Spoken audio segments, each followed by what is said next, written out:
Assalamualaikum warahmatullahi wabarakatuh. Apa kabar Anda pada hari ini? Semoga senantiasa sehat dan semangat.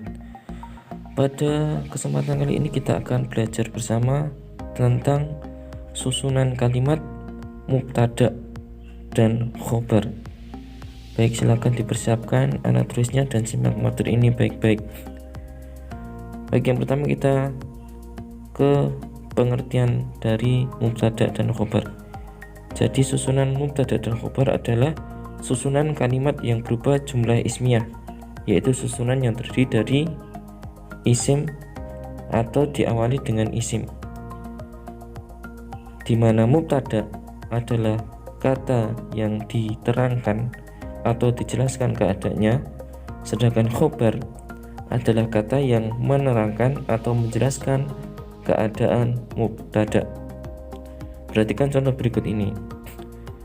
Al-qalamu jadidun, at-talibu fil fasli, al-waladu yanamu. Kata al-qalamu, kemudian at-talibu dan al-waladu disebut mubtada, sedangkan kata jadidun fil fasli dan yanamu adalah khobar. Kita ke contoh yang pertama, misalkan al-qalamu jadidun, pulpen itu baru. Perhatikan bahwa jadidun sebagai khobar menjelaskan keadaan mubtada, yaitu al-qalamu. Jadi pulpen itu baru. Kemudian contoh yang kedua, at-talibu fil fasli. Fil fasli, di kelas, sebagai khobar menjelaskan keadaan atau situasi dari mubtada, yaitu at-talibu, murid itu. Kemudian contoh yang ketiga, al-waladu yanamu. Kata yanamu, ya artinya sedang tidur, adalah khobar menjelaskan keadaan mubtada, yaitu al-waladu, anak laki-laki itu. Sehingga al-waladu yanamu, anak laki-laki itu sedang tidur. Maka dalam pengertian singkatnya, susunan mubtada khobar adalah susunan KDKM. Mubtada yaitu KD adalah kata yang diterangkan keadaannya atau situasinya, sedangkan khobar adalah KM, yaitu kata atau kalimat yang menjelaskan, yaitu menjelaskan keadaan dari mubtada. Jadi mubtada khobar secara singkat adalah KD plus KM.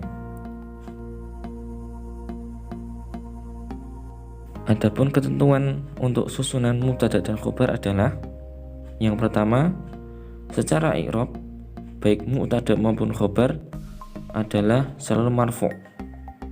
Seperti kita ketahui ya, bahwa i'rab adalah perubahan bunyi akhir dari suatu kata dalam suatu kalimat. Maka i'rab untuk mubtada dan khobar adalah selalu marfu'. Yang kedua adalah mubtada selalu dibentuk dari isim ma'rifat, sedangkan khobar dapat berupa satu kata yang disebut khobar mufrad, dapat juga syibu jumlah, yaitu susunan jar majrur misalnya. Pada contoh yang tadi, al-qalamu jadidun itu adalah khobar yang berupa sebuah kata, maka disebut khobar mufrad.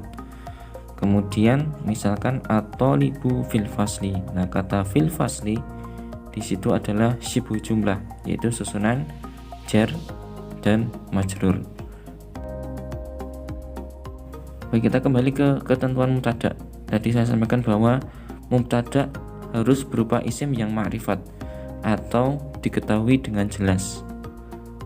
Maka perlu kita ketahui isim ma'rifat itu apa saja.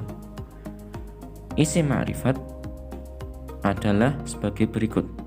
Yang pertama, isim yang ditempeli alif dan lam atau alif lam ta'rif.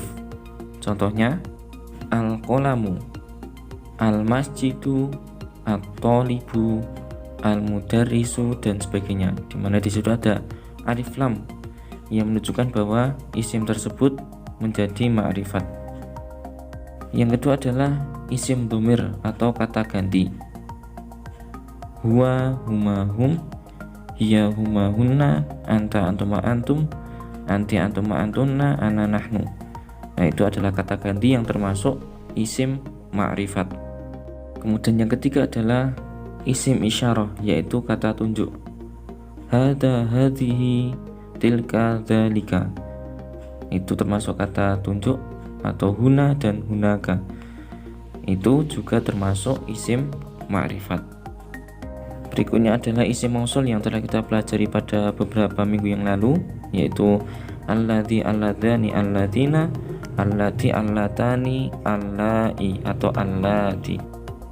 Kemudian yang kelima yang termasuk isim ma'rifat adalah isim alam, yaitu isim yang menunjukkan nama sesuatu, baik itu benda, manusia, atau tempat. Misalkan nama manusia, misalkan Ibrahim, Muhammad, Budi, Yunus, dan sebagainya.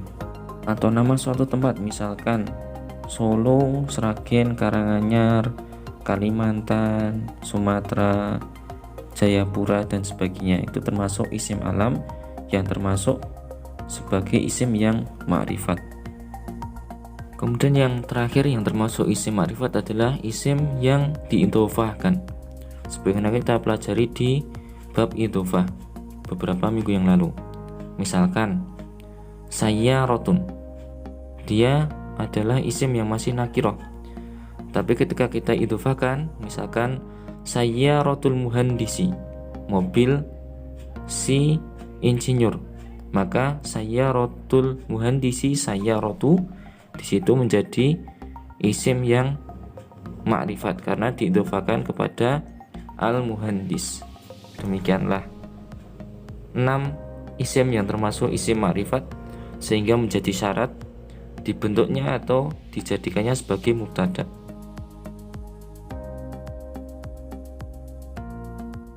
Perhatikan contoh berikut ini.